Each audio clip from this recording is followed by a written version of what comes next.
I just want to ask you, I guess, what it is in your life that made you decide I'm a conservative? Because just because you're from a conservative family and you're the son of Right. Ron Paul doesn't mean that you're a conservative. What was that light bulb moment for you? I always tell people it's sort of a combination. Is it nature or is it nurture? Right. I was sort of born, probably with DNA that believes in great independence in the individual and being free from government oppression kind of family, but also brought up to read a lot of the great literature of our founding fathers and, to be a John Stuart Mill fan, to be a Mises fan, to be a Hayek fan, to be a Friedman fan. So it was a household where there were a lot of books there. But I think some of it's nature and some of it's nurture. But for me, it truly is more than just instinctual. It is something that I have thought through, and I think that freedom creates more prosperity than coercion. So not only would I be against coercion just to have it, but I think also great prosperity for the haves, the have-nots, those who are truly suffering. Where would you rather be, Cuba or the United States? No question. What would President Rand Paul do differently than what Obama's doing regarding Russia and the Ukraine situation? The first thing is I think he's damaged our credibility in the sense that by saying, oh, here's a red line in Syria, and then sort of moving the line, once you begin drawing lines, I think you have to be very careful drawing a line, period. But then if you draw a line, you should stick to it or you lose your credibility. So I think basically Russia doesn't believe that we'll respond in any meaningful way. But I do think that there should be universal condemnation of Putin's violating the integrity of Ukraine. And I think that he should be isolated. If he's going to act like a rogue nation, he should be isolated from civilized nations. One of the questions I get when I just ask people in general interviews about you is they'll say, well, is he a Ron Paul light? Are you a Ron Paul light?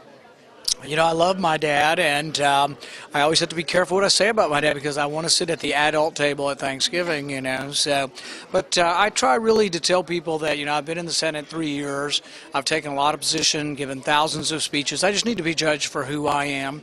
I'm related to someone who's also famous, but really, ultimately, we're different individuals, and people are just going to have to judge me by what I say.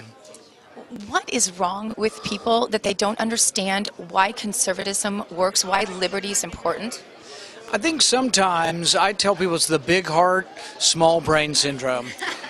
Liberals have big hearts, but they're not using all their brain capacity because so many things like what we've done for Appalachia in my state. For 40 years we've been sending money there, but it's still very poor. So what I've been saying is why don't we do something different? Why don't we dramatically cut the taxes in eastern Kentucky, in Detroit, in other places that are suffering, and show that tax reductions, because they go directly to people who have businesses and create jobs, will be better than the government going and saying, hey, Mr. Smith, here's $100,000, start a business. Well, 9 times out of 10, Mr. Smith's business will fail. But if you give a tax reduction, you give it to people who are already in business or give back their own money, and then it will succeed. So, I don't know, liberals don't seem to get the point that if you've been trying something and the objective evidence shows it's not working, why not try something different? The elite in the party are saying we need to eliminate the social issues. The new conservatives, the young conservatives, we're all saying, no, we need to remember those too, that they're inextricably linked. What's Rand Paul's position on that, and who do you think wins that battle for the 2016 and 2014 elections? I personally think that faith and tradition and virtue are important parts of all of our issues. But I also know that our country is somewhat divided on some of these issues, and even our party is. So I think sometimes we will have to agree to disagree, which means that we won't, sometimes we'll be working through persuasion and not law. Sometimes our goal eventually will be law if we persuade enough people. But I do think if you don't have a virtuous nation, that ultimately a democracy needs that stability. The way I try to compare it to people is the difference between the American Revolution and the French Revolution. We had the underpinnings of our religion and of our family and of our family unit. The French sort of went and descended into chaos. Don't tell the French I said this. No, it's secret safe with me. Right. What's one thing about Rand Paul that nobody knows? That I'm a bicyclist and ride my bike most good days. All right, awesome. Thank you so much. Thank you. All right.